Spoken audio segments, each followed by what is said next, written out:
మహారాష్ట్రలో బీజేపీకి ఆశాజనిత ఫలితాలు కనపడుతూ ఉన్నాయి. కానీ జార్ఖండ్ ఎన్నికల ఫలితాలు ఇండియా కూటమి స్పష్టమైన ఆధిక్యంలో కనపడుతోంది. కౌంటింగ్ ప్రారంభమైనప్పటి నుంచి కూడా ఇండియా కూటమి ఎన్డీఏ కూటమి మధ్య నువ్వా నేనన్నట్టుగా ఫలితాలు దోబూచులనేటువంటి పరిస్థితి. ఒక్కసారిగా అది కొద్దిసేపటికి మారిపోయాయి. ఇండియా కూటమి భారీ ఆధిక్యంలోకి వచ్చింది. ప్రస్తుతం ఇండియా కూటమి 50 స్థానాలకు లీడింగ్లో ఉండగా ఎన్డీఏ కూటమి 30 స్థానాలు లీడింగ్లో ఉంది. జార్ఖండ్లో ఈసారి కూడా కమలం పార్టీ వ్యూహాలు ఫలించలేదని చెప్పొచ్చు. అక్కడ మళ్ళీ హేమంత్ సోరెన్ ముఖ్యమంత్రి అయ్యే దిశగా అడుగులు పడుతూ ఉన్నాయి. జార్ఖండ్లో మొత్తం 81 అసెంబ్లీ స్థానాలు ఉండగా మ్యాజిక్ ఫిగర్ 41. ఇండియా కూటమి మ్యాజిక్ ఫిగర్ను దాటి దూసుకెళ్తోంది. ఇక రాష్ట్రీయ జనతాదళ ఆర్జేడీ పోటీ చేసిన 6 స్థానాల్లోనూ ఆధిక్యంలో ఉంది. బీజేపీ అభ్యర్థులపై ఆర్జేడీ అభ్యర్థులు పైచేయి సాధించారు. జార్ఖండ్లోని బర్హత్ నుంచి హేమంత్ సోరెన్ ముందంజలో ఉన్నారు. ఆయన ఇప్పుడు ముఖ్యమంత్రి కూడా. అలాగే గాండే నుంచి సోరెన్ సతీమణి కల్పనా సోరెన్ ఆధిక్యంలో కొనసాగుతున్నారు. సరాయ్ కెలాలో మాజీ సీఎం చంపై సోరెన్ ముందంజలో ఉన్నారు. ఇక దుమ్కాలో బసంత్ సోరెన్ లీడింగ్లో ఉన్నారు. జమ్తారాలో బీజేపీ అభ్యర్థి సీతా సోరెన్ ఆధిక్యంలో ఉన్నారు. ధన్వార్లో బీజేపీ రాష్ట్ర అధ్యక్షుడు బాబులాల్ మరాండి ఆధిక్యంలో ఉన్నారు. ఇండియా కూటమిలో జేఎంఎం, కాంగ్రెస్, ఆర్జేడీ, సిపిఐఎంఎల్ ఉండగా ఎన్డీఏ కూటమిలో అంటే బీజేపీ లెడ్ ఎన్డీఏ కూటమిలో BJP, all Jharkhand student union, JDU, Lok Janshakti పార్టీలు ఉన్నాయి.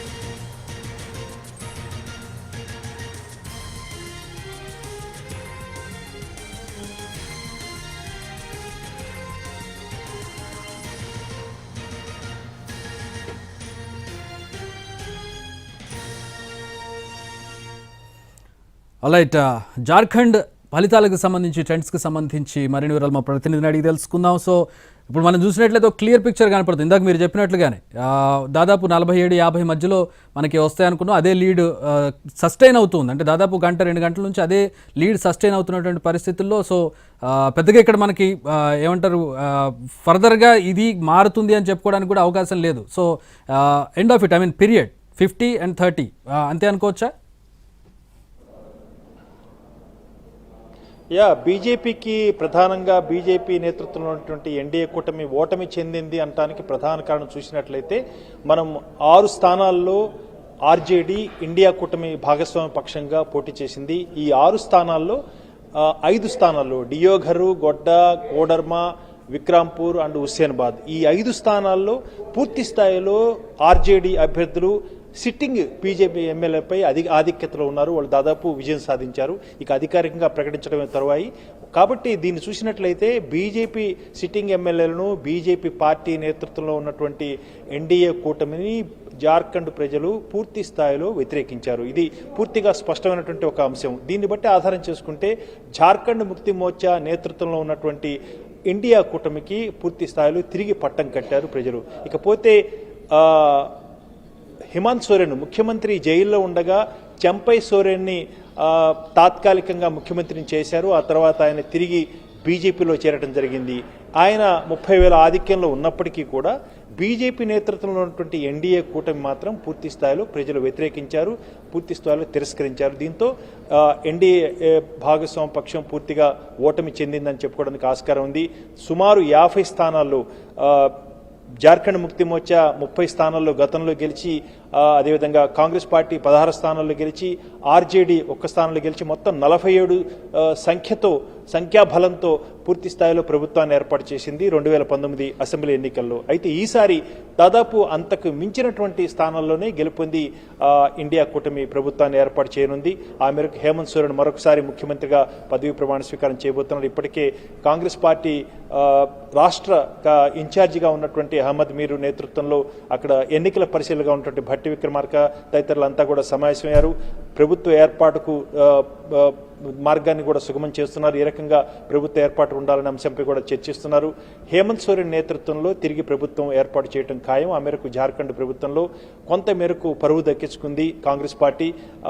భాగస్వామ్య పక్షంగా ఉన్నప్పటికీ కూడా అక్కడ కాంగ్రెస్ పార్టీ కొంత మేరకు అంటే మహారాష్ట్రలో పూర్తి స్థాయిలో దెబ్బతింది. ఇటు శరద్ పవార్ నేతృత్వంలో ఉన్నటువంటి ఎన్సీపీ కానీ, అదేవిధంగా బాల్ ఠాక్రే నేతృత్వంటువంటి శివసేన కానీ ఇకపోతే కాంగ్రెస్ పార్టీ, ఈ 3 పార్టీలు కూడా పెద్ద ఎత్తున దెబ్బతిన్నాయి. ఆ మేరకు ఇంచుమించుగా దాదాపు అన్ని స్థానాలు 15, 17, 19 స్థానాల్లో ఈ 3 పార్టీలు కూడా గెలుచుకొని ఆ మేరకు 4 రెట్ల ఆధిక్యంలో ఏకనాథ్ షిండే నేతృత్వంలో ఉన్నటువంటి ఎన్డీఏ కూటమి అక్కడ ప్రభుత్వాన్ని ఏర్పాటు చేయబోతుంది. ఆ మేరకు కొంతమేరకు పరువు దక్కించుకున్నట్టు చెప్పుకోవడానికి ఆస్కారం ఉంది. కాబట్టి జార్ఖండ్లో ఇచ్చినటువంటి ప్రజలు తీర్పు కానీ లేకపోతే మహారాష్ట్రలో ఇచ్చినటువంటి తీర్పు కానీ చూసినట్టయితే స్థానికంగా ఎవరైతే బలంగా ఉంటారో, బలమైన నాయకత్వం ఇవ్వగలరు అని ఒక విశ్వాసం కలిగించగలిగారు. ఆ పార్టీలను మాత్రమే ప్రజలు ఆ మేరకు ఆదరించారు, తిరిగి వారికే పట్టం కట్టారు. హేమంత్ సోరెన్ నేతృత్వంలో ఉన్నటువంటి ప్రభుత్వాన్ని తిరిగి అధికారంలో తీసుకొచ్చారు. ఏకనాథ్ షిండే నేతృత్వంలో ఉన్నటువంటి ప్రభుత్వాన్ని తిరిగి ప్రజలు పట్టం కట్టారు. కాబట్టి ఇక్కడ చూసినట్లయితే అభివృద్ధి, అదేవిధంగా సంక్షేమ పథకాల అమలు తీరుతెన్నులతో పాటు స్థానికంగా బలంగా ఉన్నటువంటి ప్రాంతీయ పార్టీలు ఆ నాయకత్వం పట్లనే ప్రజలు మొగ్గు చూపారని చెప్పుకోవడానికి ఆస్కారం ఉంది. ఎవరైతే బలమైనటువంటి నాయకత్వాన్ని ఇవ్వలేకపోతారో అన్న అభిప్రాయం ఉన్నదైతే వాళ్ళందరూ కూడా పూర్తిగా తిరస్కరించారు.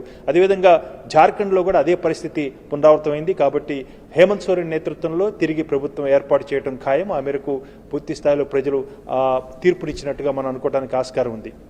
సో ఇప్పుడు మనకి అంటే ఇక్కడ ఒక ఫ్యాక్టర్ కనపడుతోంది. 2 రాష్ట్రాల్లో కూడా మహిళా ఓటింగ్ అనేది ఎక్కడైతే ఫేవర్గా జరిగిందో అక్కడ ఆయా పార్టీలు విజయం దిశగా వెళ్ళినట్టుగా కనపడుతోంది. ఈవెన్ వాళ్ళకి ఇచ్చినటువంటి స్కీమ్స్ ఇప్పుడు మనకి మయా సమ్మాన్ జార్ఖండ్లో చూసినా అది కూడా ఒక కారణం, అంటే అదే కారణం అని చెప్పలేకపోయినా అది కూడా ఒక కారణం మహిళల ఓటుని లాక్కోవడంలో. అండ్ ఇక్కడ చూసినట్లయితే లాడ్లా బహన్, ఈ 2 స్కీమ్స్ కావచ్చు, మహిళా ఓట్లు కావచ్చు, ఫ్యాక్టర్స్గా ఎట్లా చూడొచ్చు 2 రాష్ట్రాల్లో గెలుపులకి?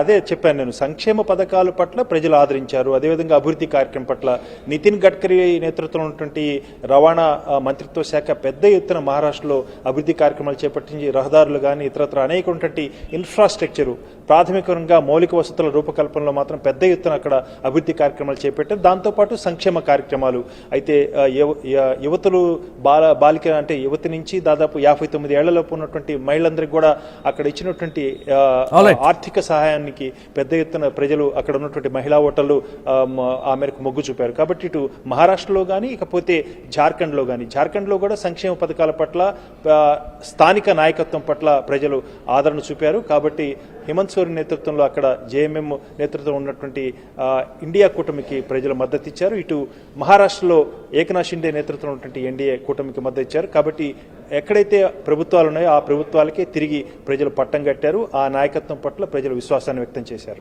All right, thanks for the update. So మొత్తంగా అది మహిళా ఓటు బ్యాంకు టర్న్అవుట్ అవడంతో అటు జార్ఖండ్లో కావచ్చు, ఇటు మహారాష్ట్రలో కావచ్చు గెలుపుకు ఒక సిగ్నిఫికెంట్ ఫ్యాక్టర్గా మారినటువంటి